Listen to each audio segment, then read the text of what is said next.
Chinau membu ahamukta taram nokchari ai mamangda aina video sembada kitang haibada chitaba kitang lehawre adugi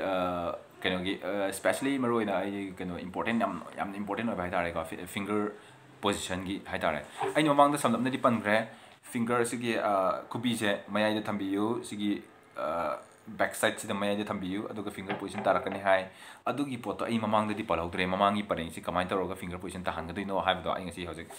samdamna hajarake ko finger position si kamai tawise sigi tang si pareng leire ko tang pareng ani adai maton gi tang si su tang ni tang pareng ahum ko si loin tonghan gadamne ba thupan biya deba koina finger exercise tong matamda karigumba akoi gi sigi kubi sina mayai da lejarak so fana mayai da jarak so koi mamangi position si thuppaga leitaraga di ai naksin jarake ko thuppaga samaina practice tok taraga di koi khutchu chatloi aduga wasu wani ai gaduga progress su tapkani ko progress su tapkani aduna si yari kai tonghan gadamne ba si ko samaina thuppaga samaina exercise tordi wasu wagani aduga kano su chatloi improvement su pak leire ko aduna asigi pot si kamaina semgani habada kuning ahamada kuning je maruni ko kuning je koina sumaina pukhat ki dar di exercise tabda war ne amte yembiyo ka ai keno da example se ka kuning je san mata pukhat piro ka si wa ni be exercise tabda sumaina daro ka ri khut je pra chapchila lai garani ba maroina kamai to ki da sigi tang ahum je tang pareng ama ka sigi keno se maton je ka tang pareng ama tang pareng ani tang pareng ahum ka asigi je yarake inthok no honar ka dam ne ba yarake di pura sumaina inthok di na te ka khara magi position ta ba ya ba mafam le ba ka tang se tonghan da bai tare tang se tonghan da ba ka loina ma ka aduga asigi tang se tong na hona da kuning je maru ne ba kuning je na sitang kitang inthok pi ro samaina ka tang se tong mui jaga am la ka ne ka adu da practice to ga dam ne ba samaina ka kuning thorok bada akoi gi kubak se su samaina la ka ne ka kubak se si se collab to la ka ne collab to han ga dam ne ka samaina chat ka dam ne ba sigi form je le han ga da bai tare ka sigi size si collab la ka ne ba adugi position se sem ga da ba si mai chi ta hore asisu mayam khangsin bi horo aduga mana ai mamangi exercise to boda ai finger 1 dagi tawjawni finger 1 ka si finger 1 kawi finger 2 finger 3 finger 4 ai mamang da panjakre aduga aina mamang da finger 1 gi da chithau ama leire ka pattern ama chithau ma le aina sum ningsing jabda ko aina video do halga yeng jabda adugi pattern do 1 4 3 2 1 4 3 2 smile la ka da ko adu hojik samdam da hajarage ka video di ai yam kana sangan jaroge haidi yeng du si yam na kana tawi haidi yam sangi khidi mayam si yening pok taw ne na ka ada ai hojik kena tawjarake finger 1 di lawjarake mamang chi thawgo ai hojik hawjarake ka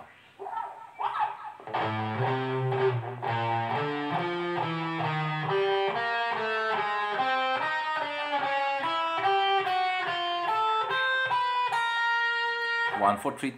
two ni ka ai chin hajarake ka 1 4 3 2 1 4 3 2 1 4 3 2 1 4 3 2 1 4 3 2 1 4 3 2 sima chi thawre ai mang da ka si ju kan da tawbiyo exercise tawbiyo sima su ka aduga ngasi gi di ai kan smile tawge ai gi part se makan kan khaidok sarake hamda ai gi finger exercise hana ka si hana hawjage ka ngasi gi 2 gi pattern dei lawjage 2 gi pattern si finger middle finger se ai khoi 2 ga wi ko sino 1 ni ko si lana lobi genu mayam na ko viewer mayam na lana lobi genu kai ne da ai si ai guitar gi lesson gi oina taksa bane finger se karama finger no habido guitar gi ne di amaru ni aduna ai si mayam da ai hajab ni ka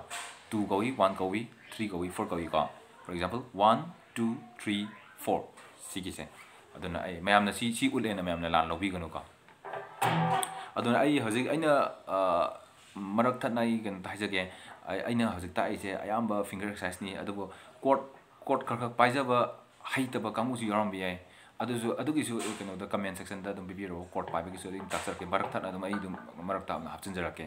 aina hojik ta aise na pura pure beginner su natre kaina habda court pai ba hajara pa haitare ko khak hajara pa court pai ba dum barcode su pai ba hajaba adagi leina ko adum mayam su khak su pai ba hajaba aduga solo su budi kitang wana thokpa adum ba ina khoi gi chin naw sing dei keno tokjamne ai ngasi taksa bane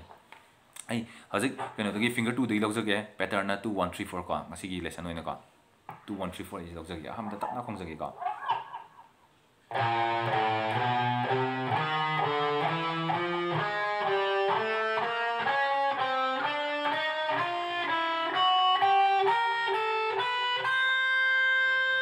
2 1 3 4 ka hazki pattern da ka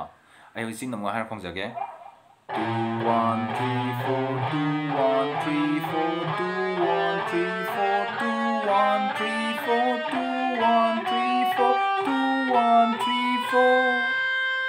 ꯑꯩꯁꯦ ꯈꯤꯇꯪꯗꯤ ꯊꯨꯕꯅꯦ ꯚꯤꯗꯤꯑꯣꯁꯦ ꯇꯦꯟꯁꯤꯟꯅꯕꯅ ꯁꯤꯗ ꯌꯥꯔꯤꯈꯩ ꯇꯞꯅ ꯍꯣꯠꯅꯕꯤꯌꯨꯀꯣ ꯑꯗꯨꯒ ꯇꯦꯝꯄꯣꯒꯤ ꯑꯣꯏꯅꯗꯤ ꯃꯦꯇ꯭ꯔꯣꯅꯣꯝꯒꯤ ꯑꯣꯏꯅꯗꯤ ꯍꯧꯖꯤꯛꯃꯛꯀꯤꯗꯤ ꯊꯥꯕꯤꯔꯨꯅꯨ ꯑꯗꯨꯝ ꯇꯞ ꯇꯞꯅ ꯂꯥꯛꯆꯒꯅꯤ ꯐꯤꯡꯒꯔꯁꯦ ꯍꯥꯟꯅ ꯁ꯭ꯇ꯭ꯔꯣꯡ ꯑꯣꯏꯍꯟꯈꯤꯁꯤꯀꯣ ꯑꯦꯛꯁꯔꯁꯥꯏꯁ ꯈꯨꯠꯁꯦ ꯍꯥꯟꯅ ꯆꯤꯡꯍꯟꯈꯤꯁꯤ ꯑꯗꯨꯒ ꯃꯦꯇ꯭ꯔꯣꯅꯣꯝ ꯊꯥꯕ ꯌꯥꯏ ꯈꯔ ꯂꯩꯔꯒ ꯇꯦꯝꯄꯣ ꯃꯦꯟꯇꯦꯟ ꯇꯧꯅꯕꯀꯣ ꯑꯗꯨꯁꯨ ꯌꯥꯝ ꯃꯔꯨꯅꯤ ꯑꯩ ꯃꯃꯥꯡꯗꯁꯨ ꯄꯟꯖꯈ꯭ꯔꯦ ꯑꯗꯨꯝ ꯌꯥꯝ ꯏꯝꯄꯣꯔꯇꯦꯟ ꯑꯣꯏ ꯃꯦꯇ꯭ꯔꯣꯅꯣꯝ ꯊꯥꯔꯒ ꯑꯩꯈꯣꯏ ꯁꯨꯃꯥꯏꯅ ꯐꯤꯡꯒꯔ ꯑꯦꯛꯁꯔꯁꯥꯏꯁ ꯇꯧꯕꯁꯦ ꯏꯝꯄꯣꯔꯇꯦꯟ ꯌꯥꯝ ꯑꯣꯏꯕꯀꯣ ꯑꯗꯨꯃ ꯂꯩꯔꯦ ꯍꯧꯖꯤꯛ ꯑꯍꯥꯟꯕꯗ ꯂꯧꯈꯠꯆꯈ꯭ꯔꯦ 2 1 3 4 ꯃꯊꯪꯗ 2 1 4 3 ꯑꯃꯨꯛ ꯂꯧꯈꯠꯆꯒꯦꯀꯣ 2 1 4 3 ꯀꯣ ꯄꯦꯇꯔꯟ ꯁꯨꯃꯥꯏꯅ ꯇꯧꯅꯤ 2ꯗꯒꯤ ꯌꯥꯔꯦ ꯐ꯭ꯔꯦꯠ ꯅꯝꯕꯔ 5ꯇꯒꯤ ꯂꯧꯖꯒꯗꯣꯏꯅꯤꯀꯣ ꯑꯩ ꯂꯧꯖꯕꯁꯦꯀꯣ ꯐ꯭ꯔꯦꯠ ꯅꯝꯕꯔ 5ꯁꯦ 1ꯁꯦ ꯐ꯭ꯔꯦꯠ ꯅꯝꯕꯔ 5ꯇ ꯊꯝꯕꯤꯔꯣ ꯀꯣ ꯑꯗꯒꯤ ꯁꯤꯅ 6ꯇ ꯀꯣ middle finger that is finger number 2 the finger number 3 ꯀꯣ finger number 4 ꯀꯣ ꯁꯨꯃꯥꯏꯅ ꯀꯣ ꯑꯃꯃꯝ ꯁꯨꯃꯥꯏꯅ ꯂꯥꯛꯄꯤꯔꯣ ꯀꯥꯟꯗꯕꯤꯗ ꯀꯣ ꯐ꯭ꯔꯦꯠꯁꯦ ꯀꯣ ꯐ꯭ꯔꯦꯠ ꯕꯣꯔꯗꯁꯦ ꯀꯥꯟꯗꯕꯤꯗ ꯁꯨꯃꯥꯏꯅ ꯂꯥꯛꯄꯤꯌꯣ ꯀꯣ ꯃꯊꯪꯗ 2 1 4 3 ꯑꯩ ꯂꯧꯈꯠꯆꯒꯦ ꯀꯣ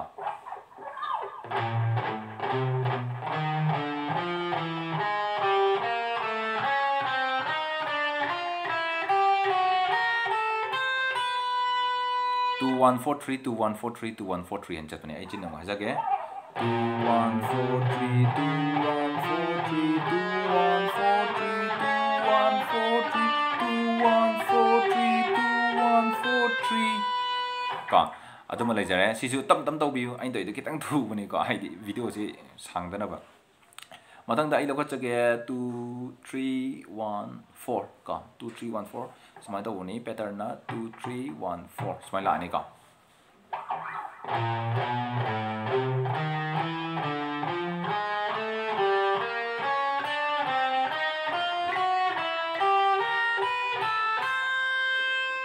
two three one four two three one four two three one four 하는 라프니까 하지기 패턴다 에 hojik nong hajarake ka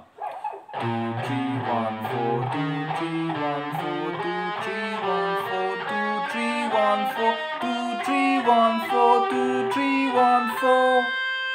ꯀꯣ ꯁꯨꯃꯥꯏꯅ ꯀꯣ ꯇꯝ ꯇꯝꯗꯤ ꯈꯣꯡꯕꯤꯌꯨ ꯀꯣ ꯑꯗꯨꯒ ꯑꯩ ꯃꯔꯛꯇꯅ ꯈꯤꯇꯪ ꯄꯟꯖꯍꯧꯒꯦ ꯑꯩꯒꯤ ꯄꯤꯀꯤꯡꯗꯤ ꯑꯜꯇꯔꯅꯦꯠ ꯄꯤꯀꯤꯡ ꯀꯧꯏ ꯀꯣ ꯍꯥꯏꯗꯤ down up down up down up down up down up down up ꯁꯨꯃꯥꯏꯅ ꯂꯥꯛꯀꯅꯤ ꯀꯣ ꯑꯗꯨꯕꯨ ꯍꯧꯔꯛꯄꯗ ꯀꯩꯁꯨ ꯀꯥꯏꯗꯦ ꯗꯥꯎꯟ ꯗꯥꯎꯟ ꯗꯥꯎꯟ ꯇꯧꯔ ꯁꯤꯖꯤꯟꯅꯕꯤꯌꯨ ꯀꯣ ꯁꯨꯃꯥꯏꯅ ꯀꯣ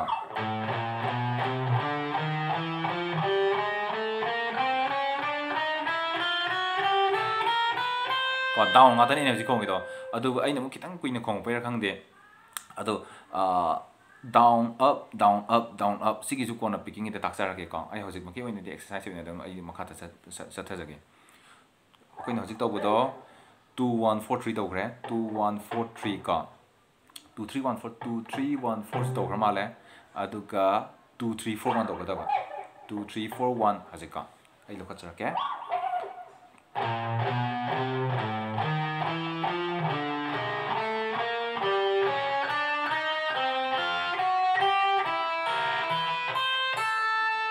two three four one two three four one and chachaboka hajike ka ai chin haijarake ka 2 3 4 1 ka 2 3 4 1 2 3 4 1 2 3 4 1 2 3 4 1 2 3 4 1 2 3 4 1 sumaina ka sumai japane 2 3 4 1 2 3 4 1 hena ka tam tam tawiyo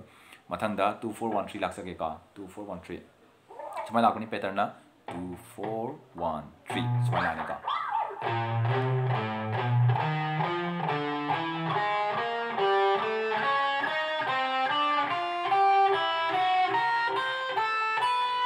ka 2 4 1 3 2 4 1 3 2 4 1 3 hen lani ka ai chin hajarake ka 2 4 1 3 2 4 1 3 2 4 1 3 2 4 1 3 2 4 1 3 2 4 1 3 का 2 की pattern गाटे नहीं लग जैसे 2 4 1 3 का last in ये हजिक 2 4 3 1 the लग जागे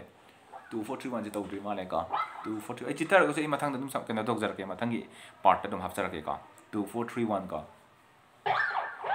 2 4 3 1 सिमदि खितंग वाबे को मैम द का तम तम तौबियो का